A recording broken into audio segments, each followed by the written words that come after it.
Wheat and rice से only आपका पेट भरता है, क्योंकि न्यूट्रिशनली व्हीट एंड राइस बहुत ही वीक फूड है। अब समस्या यह है कि व्हीट एंड राइस आपके डेली ब्रेकफास्ट, लंच, डिनर तीनों ही टाइम के मील का 60 to 70% पार्ट होता है, और बाकी का जो 30-40% होता है उसमें आप दाल, सब्जी वगैरह लेते हैं। तो 60 to 70% पार्ट जो कि व्हीट एंड राइस है, उससे आपकी बॉडी को न्यूट्रिशनली कुछ मिला ही नहीं। तो बाकी बची जो 30-40% में आप दाल सब्जी लेते हैं, वो आपके डेली न्यूट्रिशन रिक्वायरमेंट को पूरी कर ही नहीं सकती। इसलिए आप डेली व्हीट और राइस खाते हैं तो न्यूट्रिशनली डेफिशिएंट जरूर ही होंगे। अब व्हीट और राइस आपकी बॉडी में किस तरीके से प्रॉब्लम क्रिएट करता है, ये थोड़ा डिटेल से समझते हैं।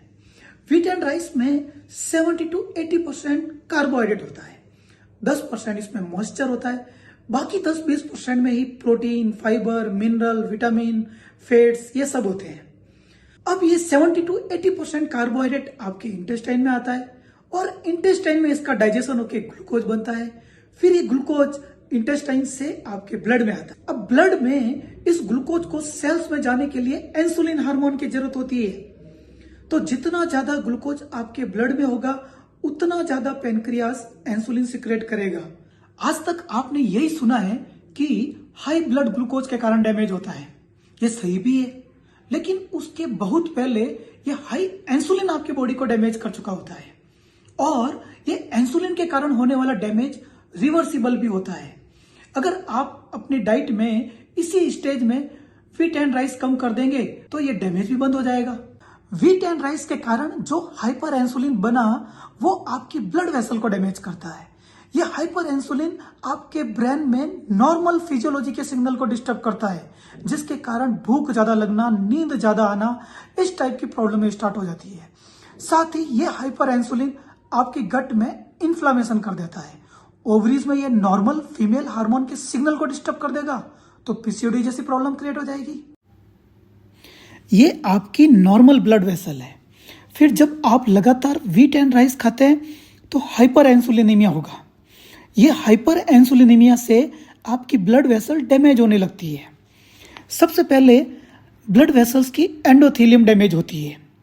फिर जब लगातार हाइपर इंसुलिनीमिया रहेगा तो इस डैमेज एंडोथेलियम में cholesterol, triglyceride, calcium, collagen, platelet ये सब डिपॉजिट होते रहते हैं, और डिपॉजिट होके एक प्लेक बना देते हैं। जब और लगातार हाइपर इंसुलिनिया रहेगा तो इस प्लेक की साइज बढ़ने लगती है, और ये आपकी ब्लड वेसल को ब्लॉक करने लग जाएगी। जब ये ब्लॉक 80%, 90%, 100% हो जाता है, तो जिस ऑर्गन की ब्लड वेसल है वो ऑर्गन फेल हो जाता है। अगर हार्ट की ब्लड वेसल ब्लॉक होगी तो हार्ट फेलियर हो जाएगा, कोरोनरी आर्टरी डिजीज हो जाएगी।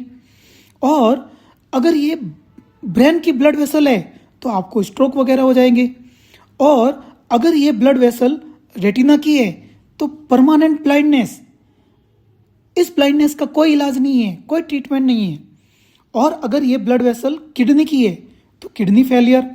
और यही ब्लड वेसल आपके फुट की ब्लॉक हुई तो फुट में गैंग्रीन हो जाता है, और इस गैंग्रीन के कारण पांव कट करना पड़ता है।